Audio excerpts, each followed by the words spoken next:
Should I start now or should I wait? No, I guess I should start now. All right, it's your boy, JS on the Supply, VUCRadio.com. We're back in the building for another week of great ignorance.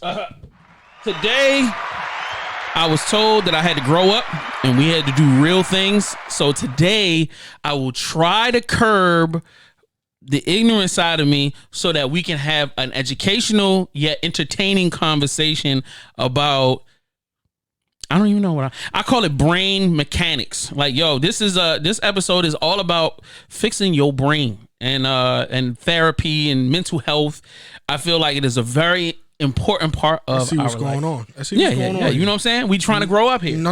I see what's going on here. Or what's going on? This is a setup. It's the setup for Y'all what? are trying to get me into therapy at any means necessary. How did you know? This cannot. This whole time, I was really setting you up for the intervention. I see what's going on here. Your mom is on the way.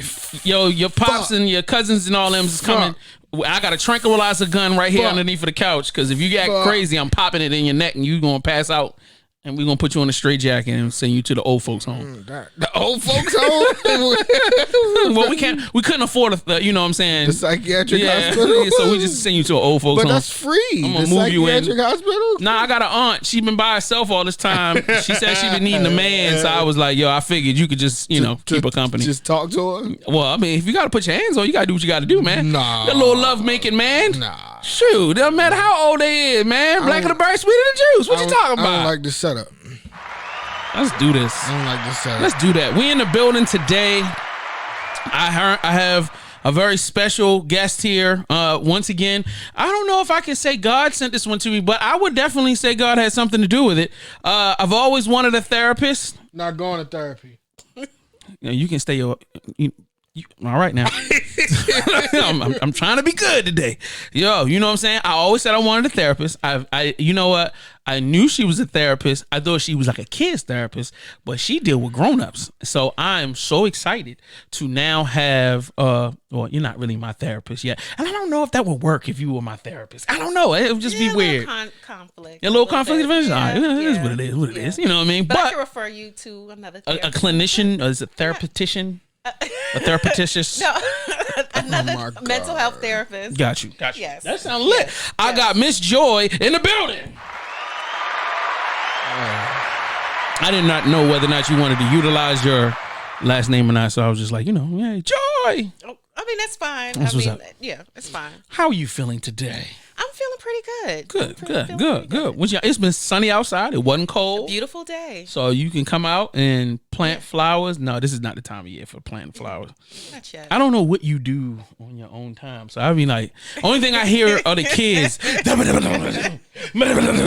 Like, I know you herd cattle. Like, that's the only thing I know you do. Because the kids, Jesus, woo, Lord. Yeah. I don't know how you do it. You know what I mean? But you are. Yeah, it's like we're mysteries, right? Yes. Right? Super mysteries. Unsolved mysteries. Facts. And then you got, whatever. We getting all into personal stuff. Yo, Joy is a therapist. Is that correct? Okay, so I'll shut up and you define it. Yeah, you go ahead. So I'm a clinically licensed social worker, and I work in specialty of therapy. I do mental health therapy and counseling. Got you. And I'm the owner of a group practice, Dynamic Wellness Center. Got you. Yeah. So, like, you the person that handles the girls that be fighting each other and they be having their drawers out in the middle of the street because they mama gone and the grandmother, you know what I'm saying, is too old to take care of them. So now the girls ain't got nowhere to go. So they need a social worker to come. What stereotypical bullshit it's a little are you different. on? It's a little different. So it's oftentimes people think about social work as it's so broad. Okay, so it's many things that social workers do. Okay. So sometimes we have an idea in our minds about the field of social work, but true, there are social workers that are in foster care and they deal with foster care. Right. And then, but there's so many other things. Social workers work in the hospital settings. They work in court settings. What are y'all doing in the hospital? Oh, the social workers help discharge planning, admissions, times. There are many jobs. There's social workers that may work in like end of life care, palliative care. So if your loved one is at end stage of life, so if I want to commit suicide at the end of my life, I will go see a social worker. No, that's a little different. Okay, so like cool. it's just if you were maybe in hospice or Okay, got you. Yeah, got you, like that. Got you. So that you may talk to a social worker in that respect. There's social workers that do forensic social work. They may work with the public.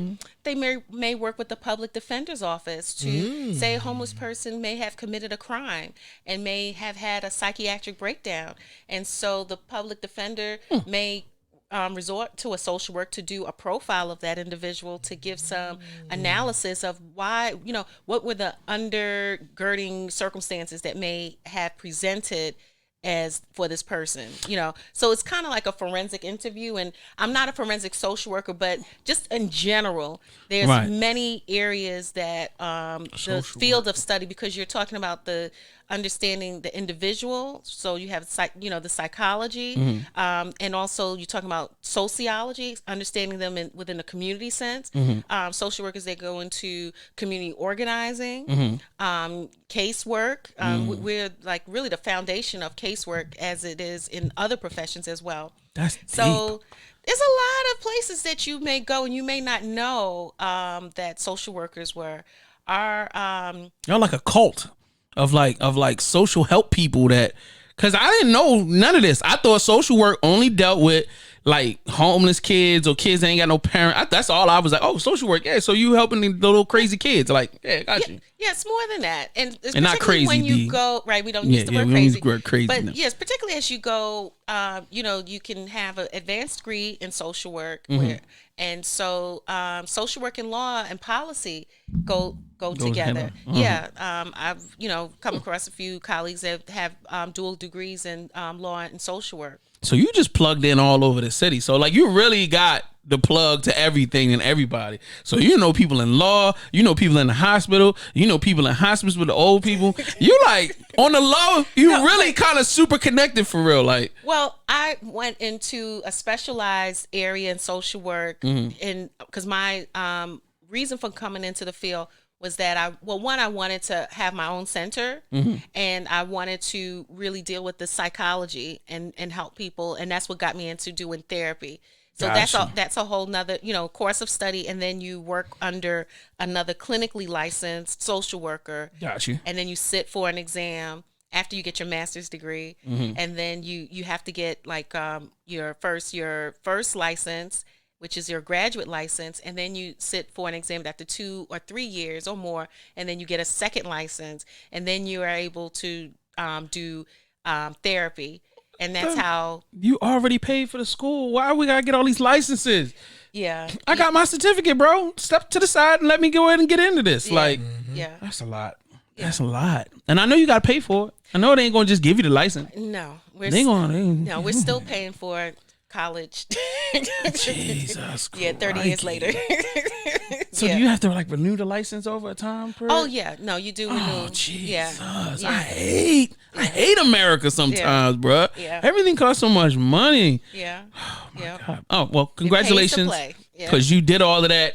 Not going to be me. I'm just letting you know that right now. You know what I'm saying? I have not the patience for it. However, I do have the desire. But I don't have the desire. Like I care, but then I don't. So that's the really weird part.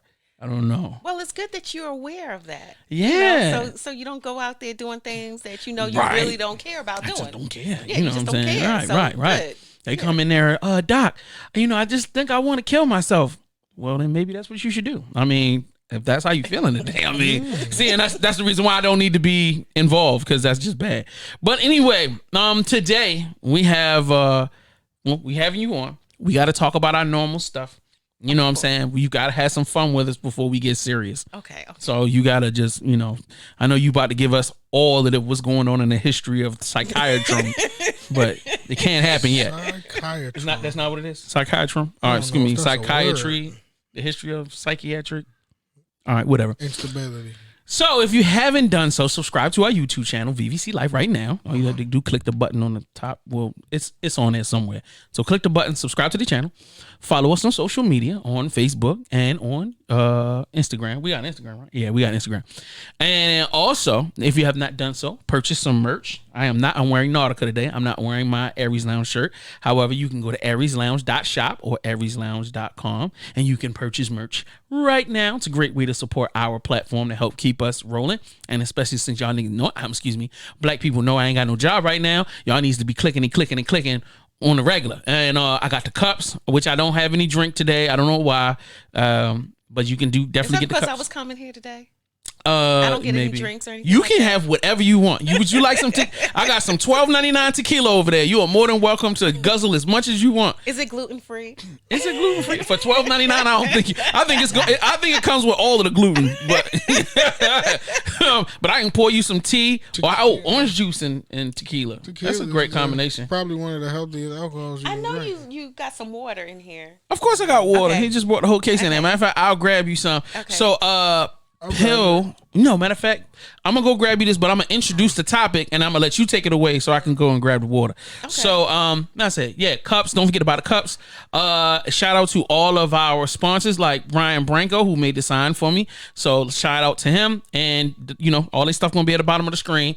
Don't forget 1500 Radio and K9 Designs and. Is it Illuminati or Illume Fest? You know what I mean? So all of them at the bottom of the screen, clickety click, show some support. Y'all know what it is. So with all of the business out of the way, cool. We can now finally get into the fun stuff. Group therapy. So the question of today is in group therapy, and you're a part of the therapy section. Okay. Actually, you running the therapy section because we don't know. Most of the time we just be winging it. You know what I mean? But now that I have an actual therapist here, you can help us. Can you love without possession? And I'm saying from the perspective of if you fall in love with somebody, can you not is it possible for you to not feel possession over that person? If so, how have you gotten to that place? If not, why do you feel that way? Why do you feel like you have to possess the person that you're in love with? Take it away. Oh, you want to go first, Pill? No, so I was just going to ask, possession. Meaning like you feel like, yo, this is my girl. You can't be with nobody else. If you leave me, you belong to me. And if you leave me, I'ma die. All of that. That possession. No, I don't need to be possessive in the situation. If we in a relationship, then why you don't. I mean, you're my girl, but I don't have to be around you all the time. I don't need to be smothering you all the time. I don't need to, as long as I know you okay, you okay. Like, as long as I'm okay, then I'm okay. And that has a lot, it's also got a lot to do with insecurity. You know what I'm saying? If you're insecure, then that's where your possessiveness comes in because, I'm insecure, so I don't know what he's doing. I don't know what she's doing. I don't know what this is going on, this, that. So now you feel possessive to know, well, I need to be around you all the time so I know that you're not doing this, that, and the third. Or I need to be on the phone with you all the time because I know that you're not doing this, that, and the third. So if I'm not insecure, then there's no reason for me to be possessive. Yeah, I agree. I think that possessive love is more of perhaps a phase that maybe some people they don't outgrow. Mm-hmm. But when you're young, I think of it as probably at a younger state of mind when like. I love my car. It's mine. Right. And nobody, you put a scratch on it or you step on my shoes or, I just think of it as a younger state of mind. Okay. And I think that maybe as we evolve a little more that makes sense. And you start to understand yourself and understand people that have feelings of it, that the world doesn't stop and end at, my fingers and my feet and toes, it's like people have rights to make decisions. And if they love me, then they'll be there for me. Yep. And sometimes, things change. I kind of think love is more about a commitment, a commitment to do work.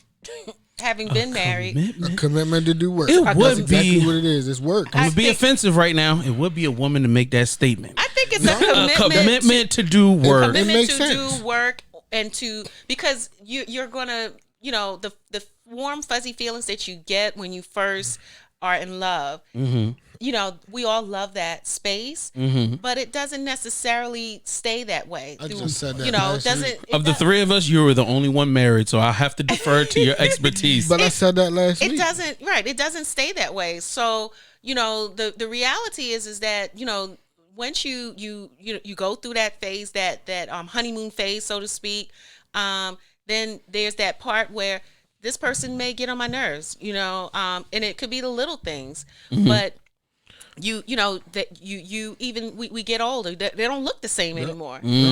Whatever it was that you thought that you may had liked about them, maybe you realize that they've changed. Who you were 5-10 years ago is not the person that you're going to be 10-20 years ago, or even like sometimes it might be 5 years, or it might be next week. So it's like, to me, it after a while you start to grow apart. You maybe not grow apart, but if I love you, I'm committing to you, and I'm going to be committed to this relationship and what we say we want. And then with the work, like even when you get up in the morning and your breath stink, and you get up and you whatever it is that you're doing, it's like, okay, there's a commitment there for us to still, even when I may not like you, but I'm committed to this relationship, and we're going to work. I know that. We're going to work, and we may have to work back to that warm fuzzies. We may have to really put in when you see something fresh and new, because as men, I think it's like, y'all attention spans are like so quick. We gotta put in work and effort. Effort and work to make this work. Right, to still want to be there, to still say that I'm going to be with the same person for the next 20, 30, 40, 50 years. Right, for the lifespan. Yeah. Okay. So that's deep. So it's about... Yes, congratulations. Thank you. You've said that 6 times. I heard you, sir. I heard you the first 6 times you said it. It just makes me feel good that I'm not crazy. That But I never said you were crazy. Oh, no, because I thought I was crazy. Why? Because I was high. So I was just thinking I was crazy because, like you said, it's work. Effort. That's what makes a relationship happen. That's what makes it, because, like you said in the beginning, it's all peaches and it's all peaches and cream. It's all fun. It's all new. But when you get into it down the line, and now you start taking on responsibilities, and this is that and the third. Now it's work. Now it takes work and effort. They work hand in hand. Work effort. Because if it don't work, that's how it works. I approach things a little differently, and this may be the reason why I'm still single. Is that I feel like I do the work in the beginning of the relationship, meaning that I try to break both of us down to our core in the beginning, and then try to get that understanding. I want to completely understand that person inside and out in the beginning. So like I'm really analyzing their entire family history. I'm going through their whole, like I'm asking like so many hundreds of thousands of questions. It do feel like an interrogation sometimes. Damn. Yeah, I can see the flaws in what I'm saying. And then you do that, and then what happens? Then you think after that, okay, it's done. Like, okay, now it should just be smooth sailing. Like, I broke you down, and now it should most of the time, it's like you get to a place of comfortability. And for me, once I feel like I gotten to know enough of that person where I feel safe, where I feel like this is somebody I could deal with, you know what I'm saying? At least I know where the problems are going to be or going to lie within the beginning. It makes me feel comfortable. So like now the thing is that for some women, they like the interrogation, so it seems exciting. So when the questions stop, they like, well, why are you so quiet all the time now? And it's like, well, I don't have nothing to say. Like, I know you, I'm cool. Like, we good. Like, I got all the information I needed. Like, you know what I mean?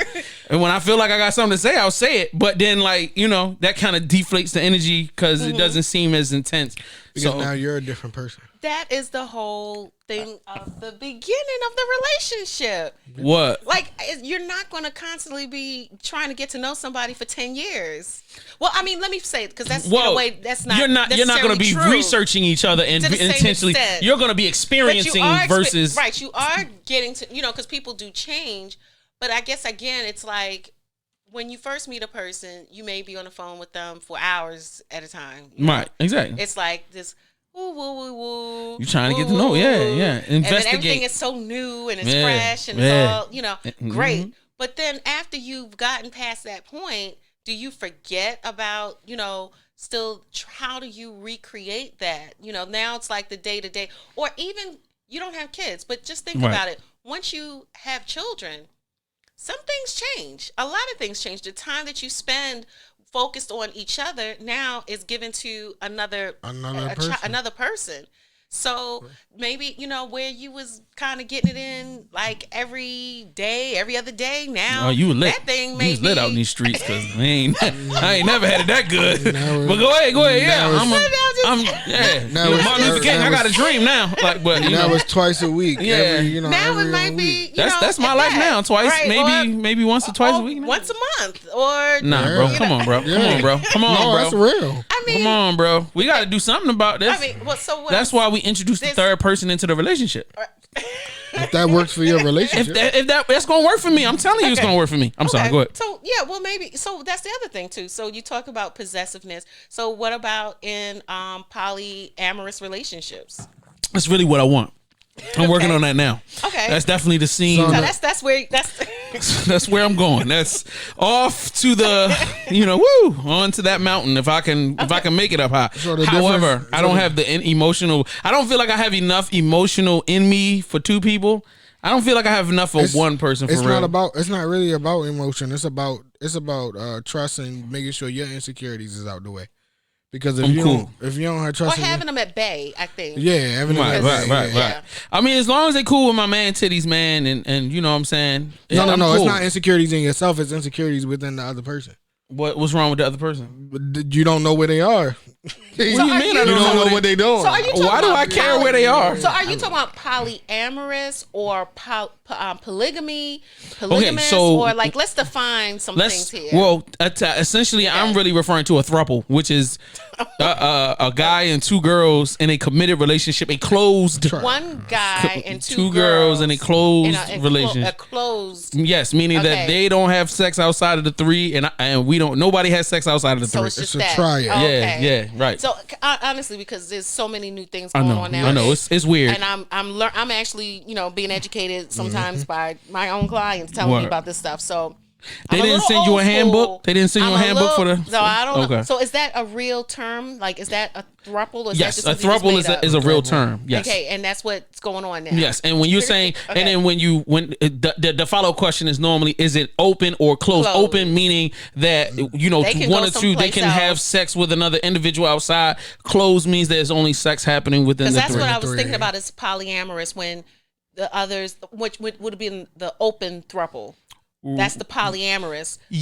So it's still considered poly because there are three people in a committed relationship. So it's interchangeable. They could be polyamorous or throuples. It's the same. No. The polyamorous is like is the umbrella for everything. As far as having multiple partners, polygamy is the umbrella. Polyamorous, triad. But polygamy is different because polygamous relationships traditionally is marriage, and a man is married to has more than one multiple wife. wives. So that's okay. Polygamy. But I think there's something different in that. That means that he's got a wife over here and a wife over there, but in the throuple or in the throuple, they're all in a relationship. The girl sleeps with the girl.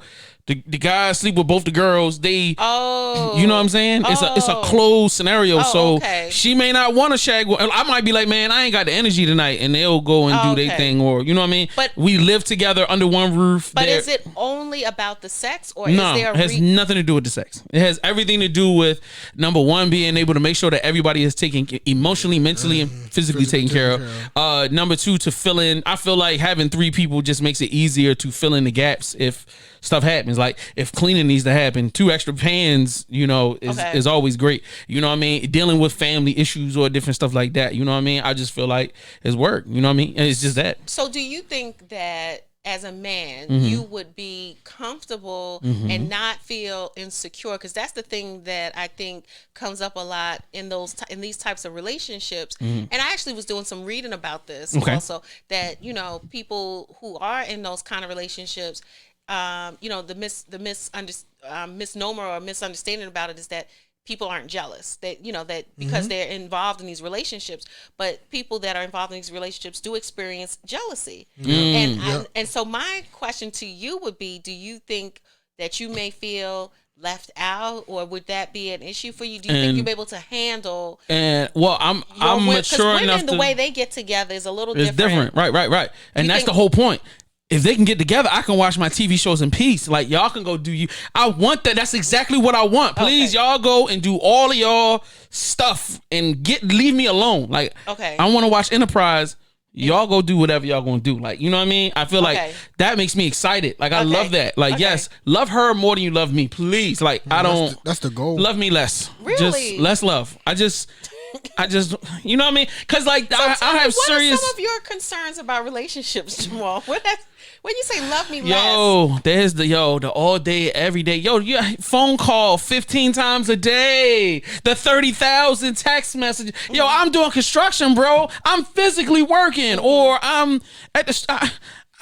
All of the questions about nothing. What are you doing? Did you eat lunch? Well, what did it taste like? What did you get? Call her. Y'all do that. I'll be home at the same time every day. I'm consistent. You ain't gotta worry about me. That's my concern, is like, when you get into those serious relationships, that's the Debbie Downer for me. You think it's too much? Yes, it'd be so. It's draining. Yes, and it gets to the point where sometimes, not all the time, it just gets to a point where you be like, yo, I have to get away so that I can be. I feel like I get completely drained out, and then once you get drained, they still want to go to the museum. We just went like a month ago. We got to go again. Yo, like, how many times we gotta go out to dinner? I only make but so much money. Like, what is going on? Like, get a friend, something. Have something else to go. Yes, there you go. So, like, that's what I'm hoping for. Like, yeah, we can do that. And you think that's the only way that you can find that is in a throuple? No, I mean, maybe she can find some friends, but I mean, also, I have a large appetite when it comes down to a lot of things. So, you know, it's nice to be able to continue to indulge in what I enjoy, while one may be in a space where they don't want to, you know what I mean? There's always other options in the, you know what I mean? You know what I'm saying? The Yala gets a good situation for everybody. Like, you know what I mean? Plus emotional support, mental support, you know? And I was thinking if kids came around, man, it's always good to have another person to help take care of the kids, man. Like, so, and you would be okay with either both of them having your child? Of course, why not? Okay, great. That's cool. Okay. But we got to keep this under control, because once again, this is a money thing. More kids, more money we spending. So, like, if y'all, and I'm trying to avoid us all having to give third jobs. I'm like, let's keep it to 1 and 2 over here, so that we can maintain that type of, you know, lifestyle or whatever. But you know, I think that's. I mean, I definitely think there's definitely some pros in it. Particularly if you are, you know, in a, you know, with mature people and they can manage that idea and concept and and then it's like it's not for everybody. It's definitely not. But the contributions financially, you know, 2 incomes are better than 1, and 3 incomes are better than 2. So, you know, that sounds like a good plan. Word. Yeah. It ain't for fashion. I can tell you that right now. And it's not a lot. I mean, I think that there's this other issue about, you know, is there a lack of good black men, you know, like where we find them, and you know, so. Did you just toss that on the table, yo? Did you just toss dudes? Yo, Pill, did you hear that? Did you see her just do that? Is there a lack of good men out here? Women. Let me bring up Kevin Samuel real quick. Go ahead. Women outrank men 5 to 1. You know what I mean? What you mean outrank? What is that? I mean, there's more women to men. Who told you that? Huh? In every household, there's a woman. Who told you that? Every single household, there's a woman in there. Who? Okay. All right. That's what's up. I'm glad you think that. There's no woman living here. In this household, it's just me. So I've just disproven your theory out the gate. So go ahead on. Now, if we're saying... Is Miss Joy not sitting right next to us right now? She doesn't live here. That's not the point. I said in every household, there's a woman. That's not what that's not. Yo, you know what? Shut up. That's all I said. All right, let's get back to the point that she was trying to make. Is there now? Are we talking about men in general, or are we just talking about black men?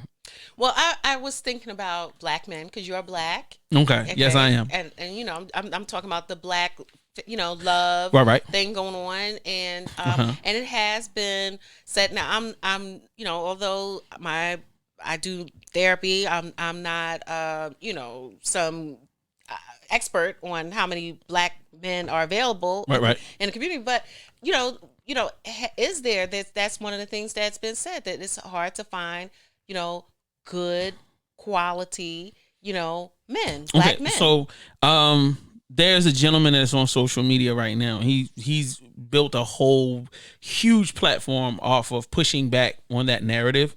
Him stating that a bunch of stuff. We'll get into that in a minute. But let me ask you this question: when you say quality black men, can you give me the details of what a quality black man would be, in your opinion, or your friends' opinions? Okay, I would say someone that is self-sufficient. Okay. And gainfully employed. Okay. And when we say gainfully employed, what we talking about? What we talking about? I would just say yearly? self-sufficient. I would just say self-sufficient. So I'm just saying, income-wise, where would he need to be? I'm not going to put a number on. Because a lot of women be like, quality man means 200,000 or more. Yeah, no, I'm not going to go like that. Can we say 50,000 is comfortable? 40,000 is reasonable? I mean, the honest truth, I would say I'm not thinking about a specific number, because I think that to say that would depend on really who the woman is. Correct. Okay. Gotcha. You know what I mean? So like if I'm making 30,000, I'm just saying, then for me to say that the man got to make 200,000, I don't know. You know what I mean? Like maybe I'll be okay with a man that's making 30,000 along with me, or 40 or 50,000. Right. You know what I mean? So if I'm making 80,000, so it's kind of like then. Would you, if you made $80,000 to $100,000 a year, would you be comfortable dating and marrying a man that made $40,000 a year? I would. Like realistically, be comfortable, or are we saying this for the camera comfortable, and then it'd be like, yo, he a plumber, he only getting the 40, which that's a lot because plumbers get a lot of money. Well, I would say this: most of my friends would probably disagree. But I've never been a person that was out looking for someone based on what is so funny. Because you said my friends. Most of my friends would say you started this out with my friends would disagree. So that means it's the truth. Yeah, right. But no, you misunderstand me. No. So I'm not saying that most of my friends would disagree with what I'm saying. Oh, okay. Good. Well, thank you for clearing that up. No, well, I'm saying that for them. Oh, okay. Right. That's what I'm saying. Excuse me. For them, they would want to have a level. A man has to be in a certain financial space for them to want to date that person. Exactly. For him to be viewed as a valued man. Exactly. Okay, yes. And my feeling is this: as long as they're able to stand on their own 2 feet, correct, they're not relying on me to support them. Right. Then, if they're self-sufficient, then to me that I feel, but they're working towards. We all are working towards, bettering ourselves. Right. Then, and you have certain values that to me, as I've grown, I see that are really important to me. Value around God and spirituality in your life. That's important to me. Value around, how your lifestyle, certain things are a value to me that I feel would supersede that. And for me, I've always been, like I think I told you before we started, like I'm always marched to my own drum, so to speak. So I feel like I got it. I got me. I'm the man for me to take. I'm not looking for somebody. I'm not looking for somebody to give me a come up in life or to take care of me. You're looking for can add to me, right? If you partner. Yeah, I'm sorry. Partnership, right? So if you can add to me, then great, and support me, and we can have a comfortable lifestyle based on comfort is. When I come home, then maybe you have dinner ready, Yeah. So look at that. Yes, comfort, when she comes home, nigga have dinner ready. When I come home, or if you can't have dinner ready, then rub my feet or give me a bath rub her feet, whatever the case may be, like whatever, and we may exchange. You might cook dinner and then rub your feet. I'll cook dinner. Give you a massage, whatever it is. I just think that teamwork, that there should be understanding for that type of relationship, and it's not based on. So going back to the original question, a quality man is someone I think that is self-sufficient, able to stand on their own 2 feet, and has some goals in life that gainfully employed. Thank you. God in their life. Some type of relationship with a deity of sorts. So it could be Buddhist. He could be Muslim. Maybe no, not gonna work. Yes. No, okay. Yes. All right. So maybe a Satanist. You know what I'm saying? As long as he's consistent. You know what I mean? Gotta be consistent somewhere. You know what I mean? All right. Okay. So I will say there are tons of available men. Me being one, not trying to pitch myself to your, to your situation or whatever. I'm just saying, like, I know for a fact there are a lot of available men. Now, I bring up Kevin Samuels because in me first experiencing his videos and watching him over time, I've realized that the thing he has gotten me to understand is that the core issue between men and women in this time period around our age bracket, and I will say 30 and over, is a breakdown in the ability to communicate, number one, and then the breakdown of how we view each other. So I feel like with women becoming more liberated and independent, they become more like you when you move onto the playing field and you're now on the field and you're a player, whereas guys used to just be the players. You've never been a player, and you don't have any history of being a player. Now that you guys are on the field, you guys don't know all of the unwritten rules. Football, basketball have very clear rules, but then there's always those unwritten rules of how we respect each other, how we look out for each other. You slap them on the butt. That's the little traditions or whatever. So it's like women now in the game, y'all don't know the unwritten rules. So now when y'all are now like, I make $100,000 a year. But you can't find another guy that makes $100,000 a year because maybe there may not be enough in your area. Mm-hmm. So why not just go get a guy that makes 40 and it be cool? Nah, because it's not equal. Because now those women see those accomplishments in themselves because they value themselves based off of the accomplishments, where men don't value. We don't value women based off of that. You can have 10 doctorates. We don't care. You could not know how to read. We don't care. Like, men don't care about stuff that women care about. Like, I remember a girl, she was like, yeah, I've got a master's degree in this, and I'm just like, I mean, yeah, whatever. Like, what good is that to me? It doesn't mean nothing. But women, it means something. So when they look at other men, when a woman who's become accomplished starts to look at the world and look at potential mates, she wants that person to have all of these things instead of looking at the person. Hey, can he fix my car? Can he clean the house? Can he build something? Can he fix the roof is leaking? Those become not even important because in her mind, I could just pay somebody to do it. When it's like, well, if you had somebody who clearly cared about you, and even that's not even important. Really, that person being there, being the emotional support, and that's not important because what's important is he have this? And then everything becomes second and third there. So instead of approaching dating from the premise of, do I like this person? Do I enjoy being around this person?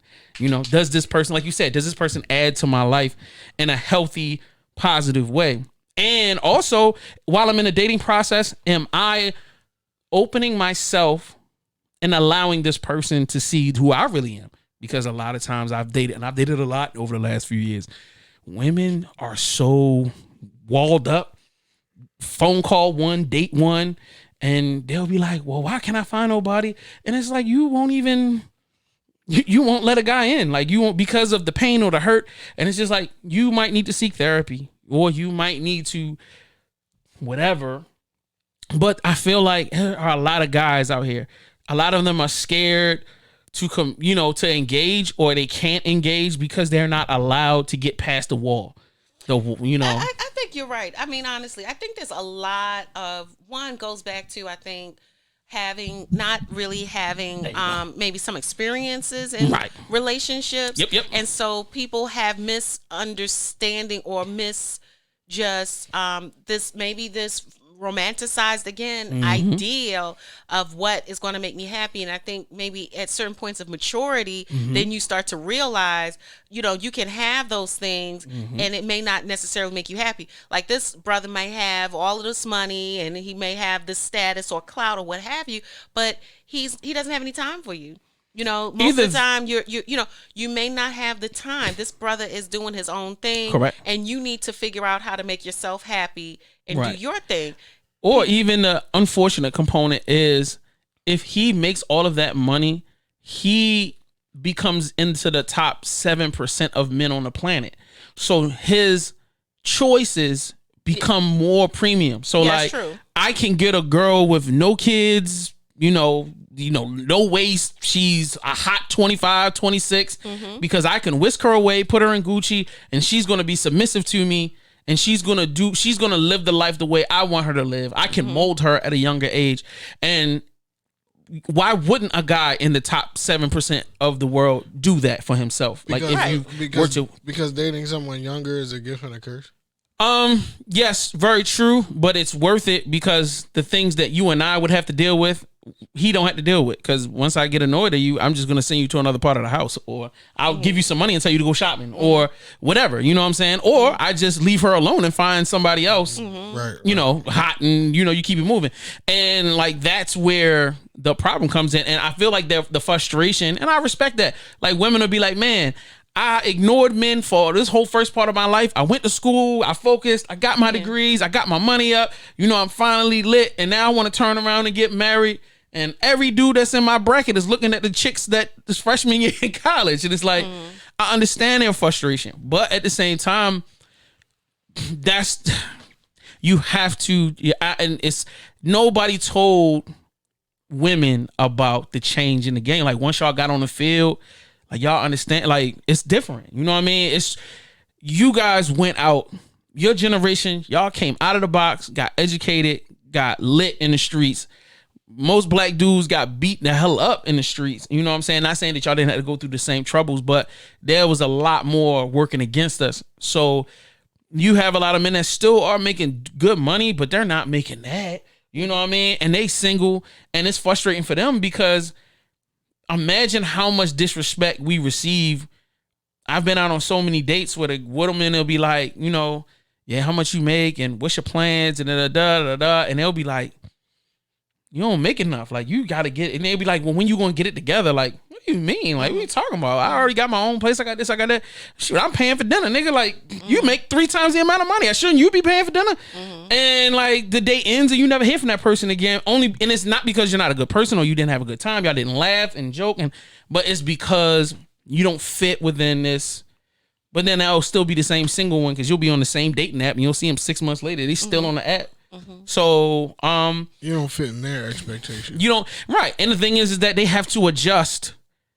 You have to adjust. You can find there's a bunch of great dudes out there, but they're regular guys. Yeah.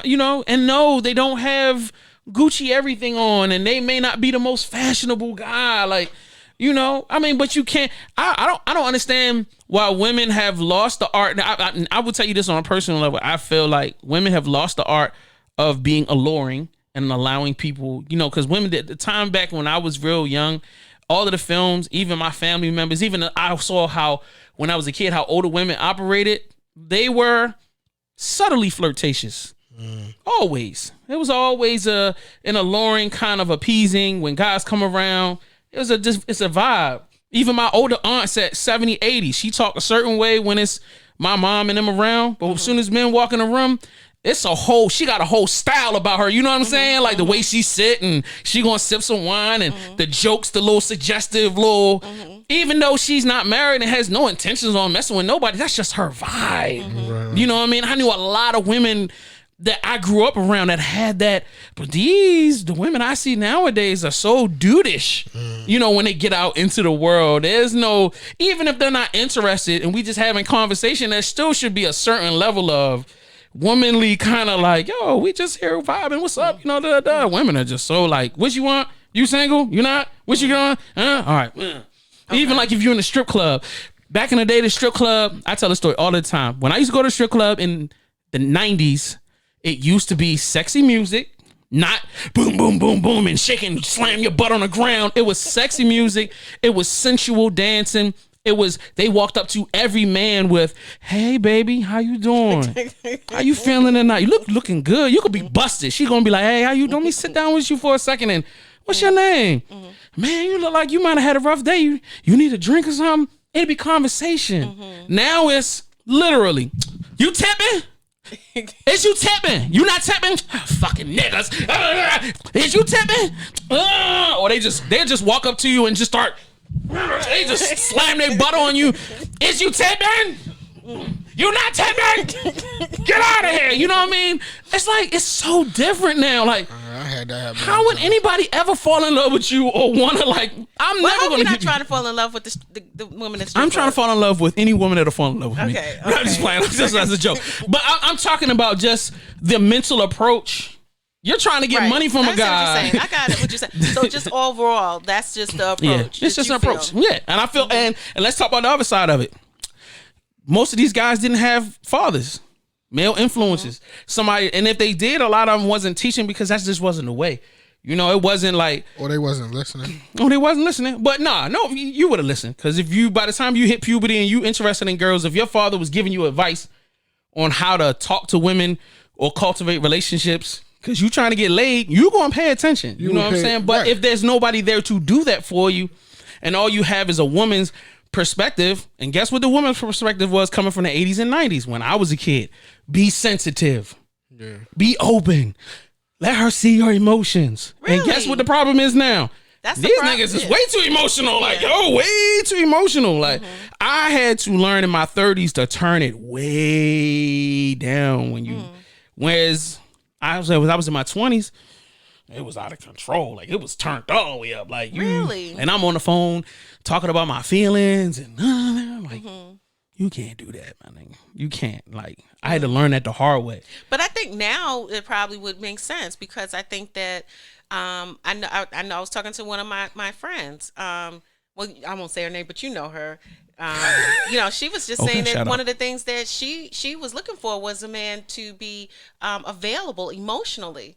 That she found just the opposite. Like, a lot of brothers were not emotionally available; they were shut down.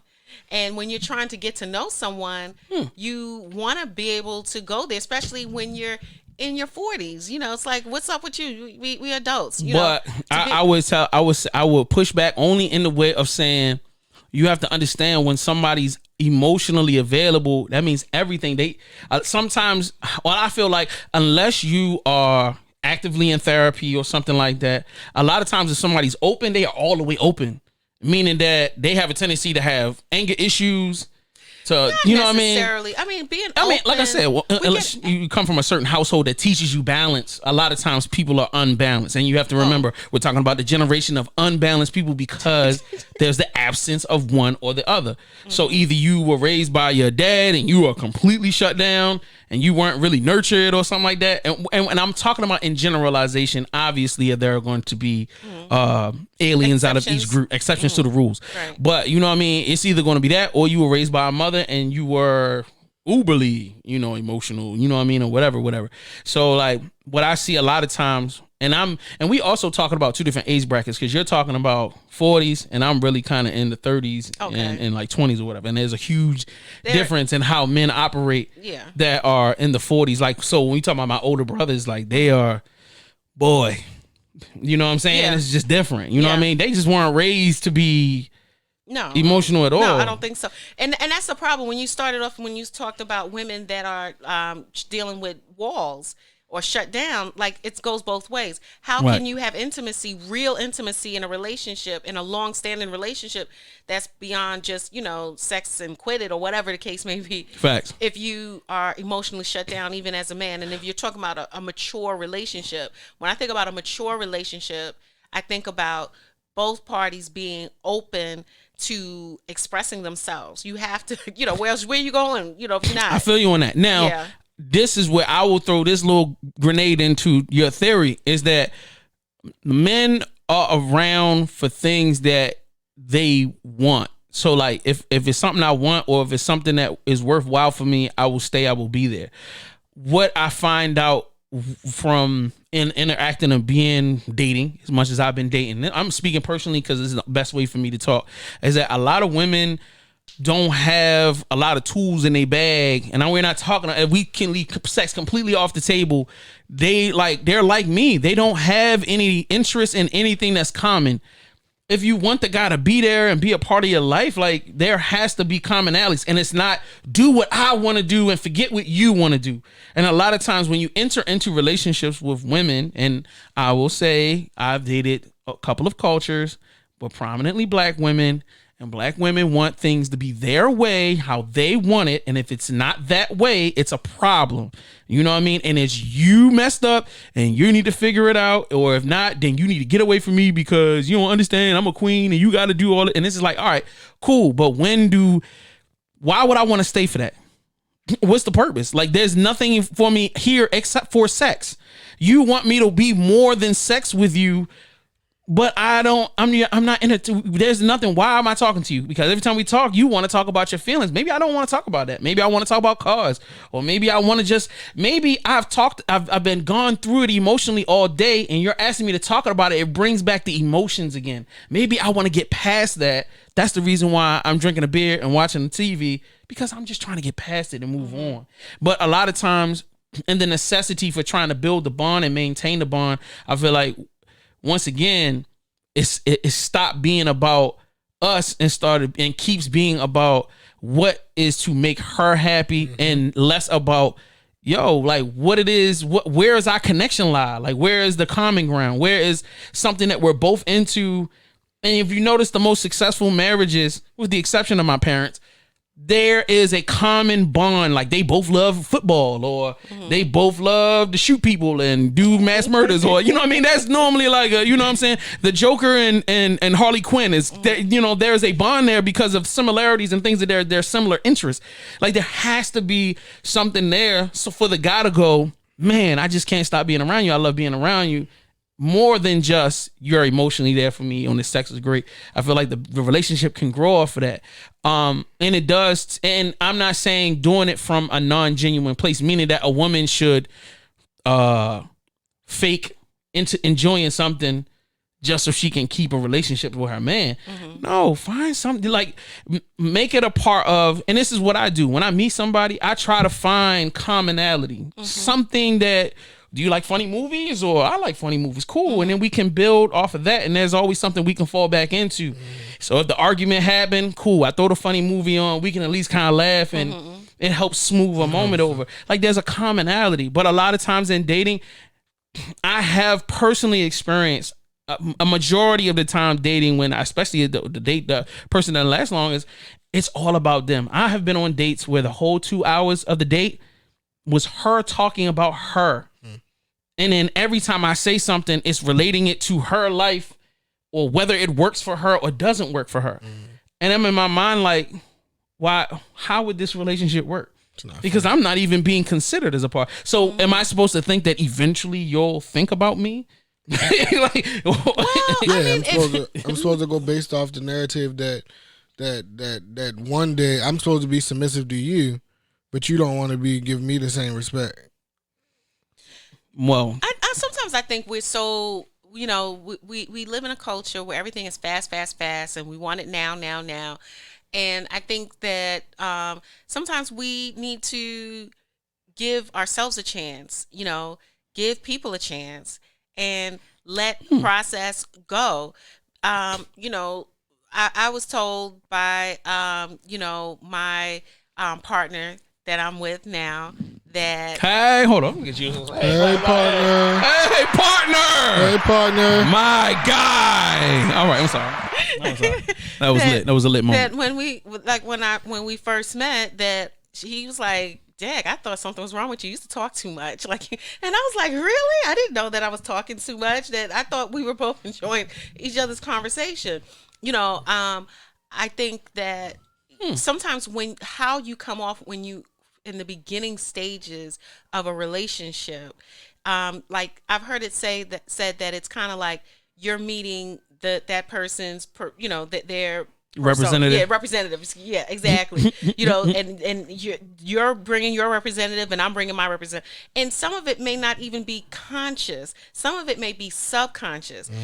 Some of it could have been that either, because I can't even remember any of it, but apparently I know I can talk. But again, after we start, after you done talked it out, it's like it's like 3 years later, it's more level out. Now it's like the day-to-day things. Right. And, so it could have been I was just trying to get to know him. Maybe it was some nervousness in it.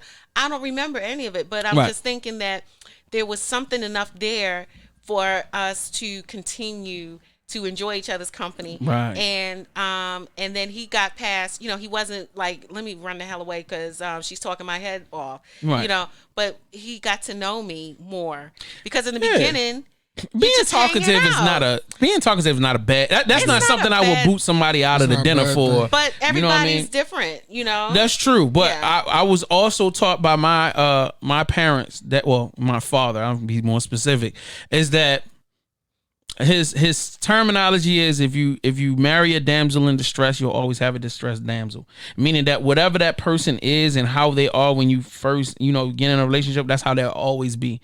So understand that, you have to pay attention and understand that these things that the person are, that's who you have to learn to accept that person or to let that person go based off of that. So, and I can understand that there's always a necessity in the first meeting of somebody for nervousness or somebody has a tendency to do this and that. However, I really feel like who you are is a part of your conversation. So like if everything in conversation is about you, like we're on a date, I should see a representative. Why is your representative running down your requirements and this and all that? Like, no, I'm supposed to get to know you and enjoy and have fun. This isn't fun. This is not even an inquisition. You're not even asking questions about me. Mm-hmm. Like, I wouldn't even, like, my thing is, if she was asking any questions about me, I'd probably be like, she may be interested in me. But when she's so caught up into, this is what I want, this is what I better have, and if you don't do this, and if the person I'm with don't do that, and da-da-da-da-da, and I, it's like, well, I don't need to be here. It's you and you. I don't even need, there's no room for me to be a part of this.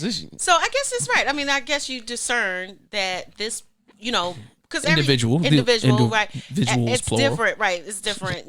Like somebody that is presenting themselves as, like a damsel in distress, mm-hmm. or so to speak, like a person that just seems to, just be self-absorbed. Mm-hmm. Then, maybe there's some little narcissistic personality type thing going mm-hmm, on, and mm-hmm. maybe that is a part of who they are, but then that may be very different than when you first meet a person and they're a little goofy or awkward, or that's different. That's cute, actually. That's not right, like certain things like that. Yeah, those are cute things. Those are not things. No guy is going to be like, she talk, I don't want to be here. Like I give y'all a secret. Most men feel like women talk a lot. Like anyway, yeah, you know what I mean. So like. That's the reason why niggas clown me. They be like, damn, you be talking like a woman, nigga. You always running your mouth. Maybe a good example then too. But he also said that I think the way I don't want to misquote, but there was a lot of exchange that maybe I came across kind of a little aggressive at times. Yes, you have a tendency to be aggressive at times. Really? Negro. Anyway, let's move on. I didn't think that you would think that about me. Ha ha ha!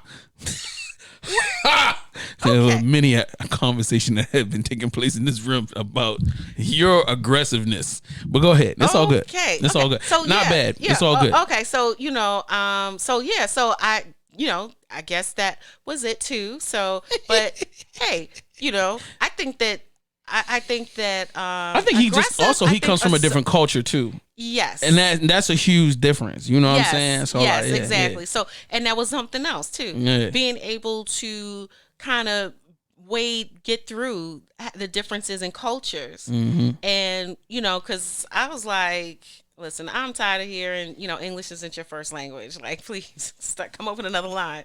Because even though it's not, but I think that it was. That's crazy. I just think it was like an excuse sometimes. Like when you just want to tune me out. Like when you don't even know my first language. Like I really don't want to hear that anymore. But I think that the bottom line is that underneath of it all, there's something there that the individual has to be able to discern. Mm-hmm. Is it worth sticking around for? Is it worth, wading through these little things that it may be like, hey, I'm not really feeling that. I agree. That's something very important for the long term. Yeah. But like, I'm trying to help women get past the first date. Like if the number thing I told my nieces now and my goddaughter and them, I say, when you dating somebody, go on a date to have fun. Like stop trying to I feel like a problem is that and the older women get, I can understand it because like y'all, and even men, bro, like your clock get to ticking, bro. You hit the 35, you can literally hear that shit. Like, bro, I need to settle down. I need to get this. I need to get the kid. And it's just like you have to set that aside when you're going out, when you get into those first dates and those first months, and stop putting the pressure on to try to, all right, are we this? Are we here? We're together. Do we like each other enough? All right, let's be boyfriend and girlfriend now. Like, and then, all right, how long before we get married? Like, if you were to turn that off and you just focused on, yo, let me go out and be cute and let me go and have some fun. Like, let's go and just enjoy each other and see if we can just have fun and start from there first. Take the pressure off of the needing to make this turn into something. I said, that's what I tell them. The next thing I had to do for myself is I had to take dating from being the process to find the wife to another way to enjoy just getting to know new people. And I'm just out here to get to know people. Yeah, I'm just getting to know you. If it work, cool. If it don't, I'm just here. Like, let's see if we enjoy talking. Okay, cool. We enjoy talking. Well, let's go and hang out. You know what I mean? And if that works, cool. We'll take it. I've been slowing down all of that. Whereas I used to be the person that I was like, I want to fall in love. And are you the one? And are you saying the perfect stuff? Now I'm just like, if we can, let's just. I think that's a big thing that I think you're right about. Like, getting, especially for women, it's, particularly after a certain age. And it's so amazing now because at the age that I am now, it's like, wow, I was like, thinking my clock was ticking, I'm like 29, I need to be finding a husband, and now I look back at it, it's like, gosh, I was so young, but there's a pressure I think society puts on us that maybe still exists or maybe existed for me at that time. You think my mom every year? Okay, you ain't gonna have no baby. Well, I want a grandbaby. Well, as a woman, I can imagine that because like I'm like, Angelo, you 12. I meet like, women. Can we rush this thing up? Let me stop. Let me tell you how bad it is. I meet women and they'll be like, "You don't have kids. What's wrong with you?" What do you mean? What's wrong with me? Like, well, there's gotta be something wrong. You ain't got no Baltimore I think. How did you do it? I wore condoms. Yeah. It's not that hard. Yeah. Pull out.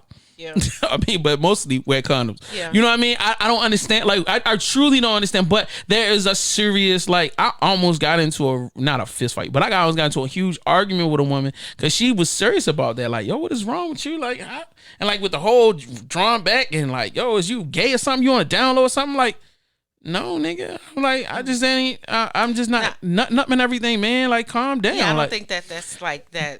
But if to have that out in the world, I can. And it goes back to I understand the pressure. Yeah, it was definitely pressure. I think it's because the pressure is real for women. Yeah, I most mean, definitely. Yeah, it's real. Definitely. So because I don't see myself having any more children, even though I wish that I had more than one. So really, you want more? Oh, yes. If I could have twins and turn the clock back, I would have at least 2 or 3. If I ever have some kids, I'm going to give them to you. Yeah, I would love. You can take them. I even considered adoption, but I just thought it, at the time I was single, out of, my marriage. But yeah, I definitely wanted more than one child. Man, God bless you. I love children. God bless you. Yeah, I love children. I love them. I'll be realizing the older I get, the less I'll be worried about it. But anyway, we have totally gone an hour in and we have totally missed the entertainment news session. Well, let's run through this real quick. And then because I got to get to the 10 questions with Joy and then we have the final question. So T.I. and Tiny accused of drugging and sexually assaulting multiple women. As a therapist, would you recommend that people drug and sexually assault women? I think it's a great idea. You feel like that's a good idea? Not a good idea. And if you are going to do it, don't you feel like doing it as a family is way better than doing it as an individual person? As long as you got consent. God. I mean, seriously, like, I honestly, like, I don't know anything about. I know it's all in the hip hop news. I don't know, but you know who T.I. is, right? No, I know who T.I. and Tiny. I do know. Cool. Yeah, I mean, they are my generation. I know T.I. and Tiny, but I'm like, what? Drugging and is this real news? Like, that's what happens when you marry them light skinned girls, man. Stuff like this happen, man. I'm telling you. Or is it because he black and all black people seriously be drugging women and sexually assaulting them? I think that's the thing. You won't put me in that category. They gonna lock T.I. with Bill Cosby. The supposed to be sophisticated philosophical rapper. These people got money. I'm telling you, they man. got 10 children. I mean, like, what? Bill Cosby was out here saving lives out here. Millions of black people are influenced by him for a whole 20, 30 years, and now he in jail for pilling up the chicks and sex. And y'all don't see a pattern here? Y'all don't see a pattern? Ladies and gentlemen, come on. T.I. and Tiny out here. Come on. I mean, what was the first thing that, remember, what was it, like 10 years ago they were arrested for something else? What was it last 10 years ago? You talking about both of them, or you talking about T.I.? Because T.I. been arrested for everything, guns and drugs. No, it was T.I. Tiny as well. Tiny got arrested for something and T.I. did the time or something like that. Was something else, yeah. It was something that they did together and she was...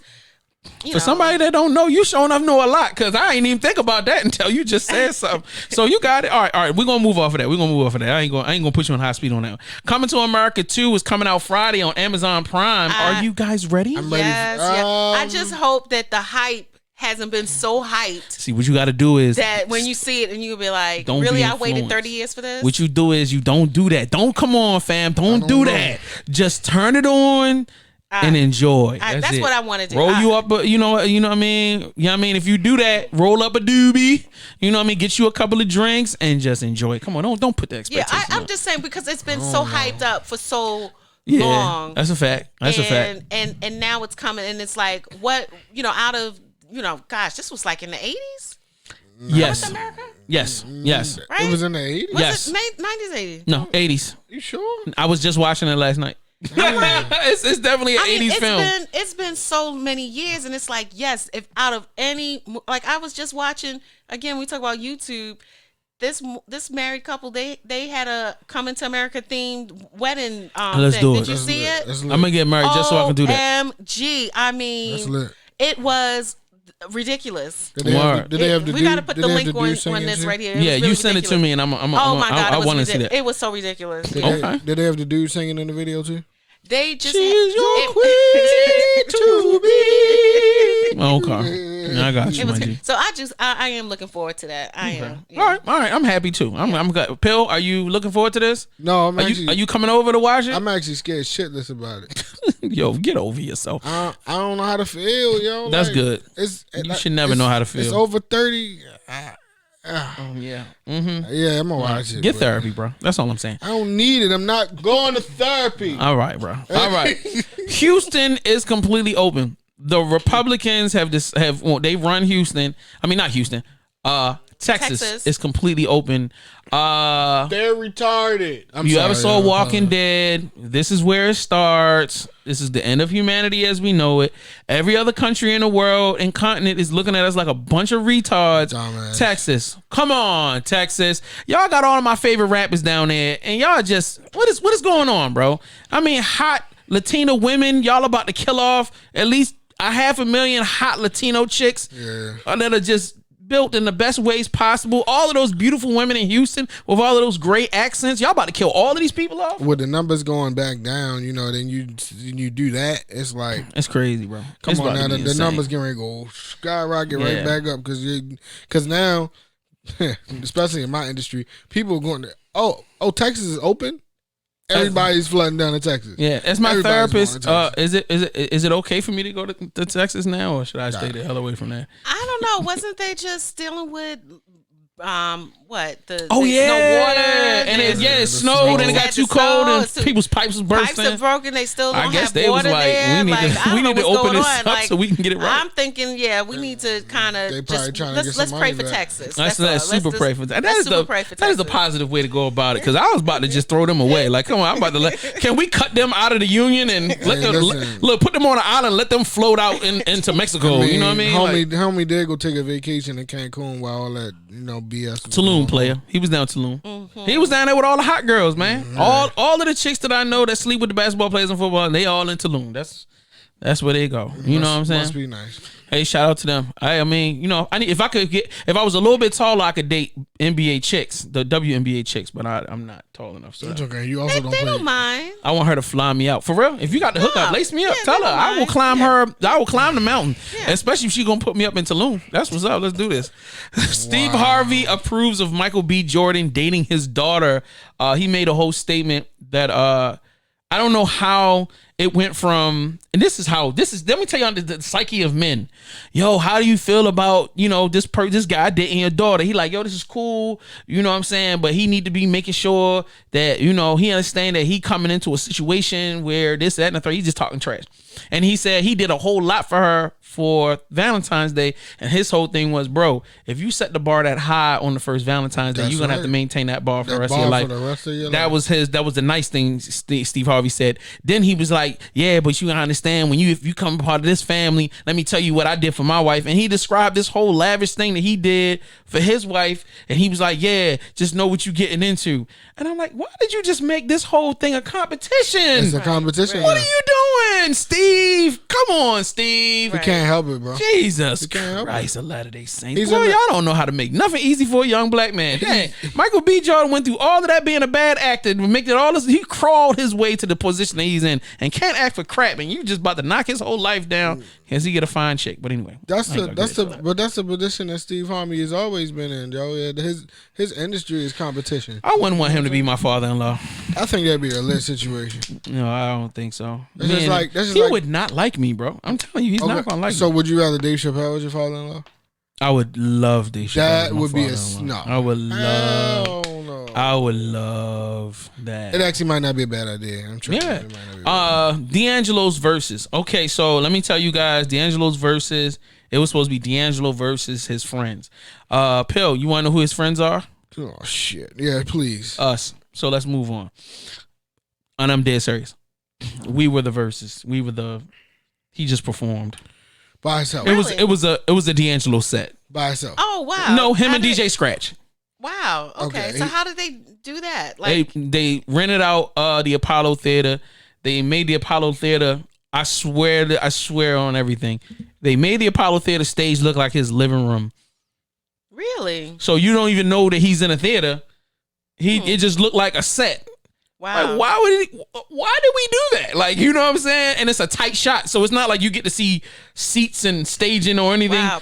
There's so much love for D'Angelo. Oh yeah. There's most still definitely. like a lot of love. I think they just want him to kind of come back, be healthy. Yeah. When he broke out in the How Does It Feel, I was so scared he was going to unzip in that fur and be naked underneath. And I was like, please, Jesus, I don't have it in me to stay here for this. But like, he kept his clothes on, and thank God for that.